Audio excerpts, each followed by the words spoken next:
Chapter 17. Rash sat at the breakfast table, reading the newspaper. The front page headline was about the American ambassador to the UN publicly calling the Russian ambassador a liar and insisting that there were nukes being moved around illicitly in the Arctic. But Rash was more interested in the funnies. For better or for worse was his favourite. He sipped coffee and looked up at the clock. 7:20. It would be 3 hours later in New York, the middle of the morning. He lowered the paper. Shafe never called back, did he? He asked. No, Shari said. She was standing at the sink, rinsing the kids' breakfast dishes. That's not like him, Rash said. He tried calling Schaefer 3 or 4 times the night before and hadn't gotten an answer.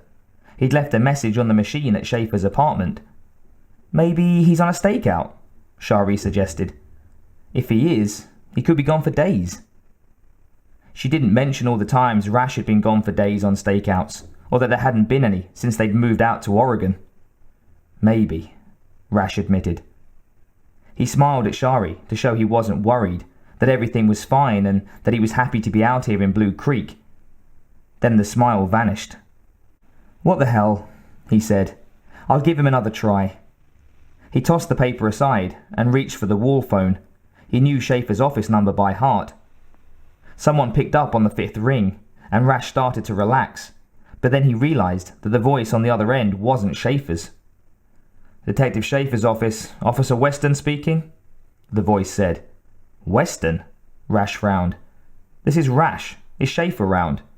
No, Weston began. Then he recognized the name. Rash? My God, you haven't heard? Heard what? Shari looked up at the sudden change in the tone of her husband's voice. Schaefer's gone, Weston explained. His whole squad was wasted in a drug sting that went bad. We still don't know what the hell went down, but we wound up with a van full of dead cops, 3 dead perps, a shitload of questions, and no Schaefer. Rawlings and Horshowski and a couple of techs bought the farm on this one. What about Schaefer? Rash demanded. What do you mean, no Schaefer? The possibility that Schaefer might have been included in the van full of dead cops simply didn't occur to Rash. Schaefer couldn't have died that way. It wasn't his style. Schaefer disappeared, Weston said. Gone, without a trace. One reason I'm on his phone is in case someone calls with a lead. Schaefer doesn't just vanish, Rash said. He took off to Central America that time without telling anyone here, Weston countered. Yeah, but he told me, Rash replied. Look, check around his desk, will you? Appointment book, calendar. Maybe he left some kind of note. Geez, Rash, I don't... Weston didn't finish the sentence. Rash could hear, very faintly, the rustling of paper as Weston poked around on Schaefer's desk. There's some stuff about the sting, Weston said at last, and a note here on top with no explanation, just a couple of connected names. What names? Rash asked. He'd been Schaefer's partner a long time. He thought he might recognize names that had never made it into any official records. Phillips and Smithers, Weston said. That first name struck Rash like a thunderbolt.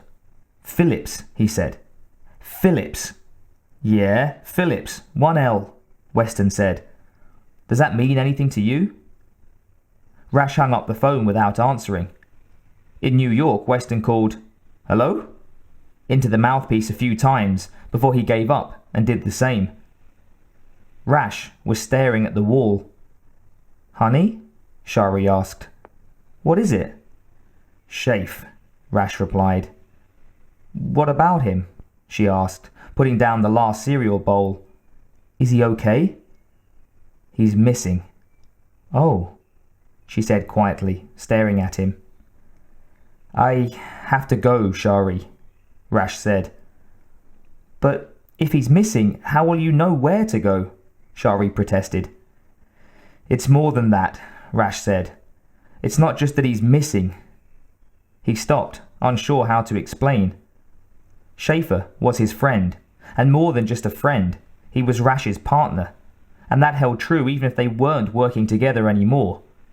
Schaefer was someone who'd always been there for Rash whenever he needed him, no matter what, and Rash had tried to do the same, to always be there when Schaefer needed him. And if General Phillips had turned up again, then Schaefer damn well might need Rash's help. If Phillips was involved, then two things were certain. Schaefer was in trouble, and it had something to do with those things, those murderous monsters from outer space that had been haunting Rash's nightmares for the past 6 months. They were Phillips' special province. Schaefer being in trouble was nothing new.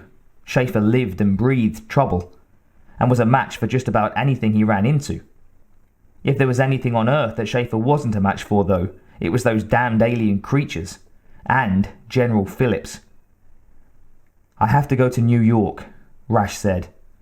"But how—" Shari stared at him. "I mean—" "I have to," Rash said simply. Shari sighed. She'd lived with Rash long enough to know not to argue. Usually, he was a good husband, a thoughtful man, a loving father. But sometimes something would come along that made him suddenly push all that aside. And when that happened, there wasn't any point in argument. His sense of duty, of responsibility, was stronger than anything she could say. And that sense of responsibility was part of what made him the man she loved. "If you're sure," she said. Rash pulled on his coat. "Call the mayor for me, would you? Tell him it's a family emergency," he said. "Tell him whatever it takes. I'll be back as soon as I can." He headed for the garage. Shari watched him go. "I hope so," she said quietly.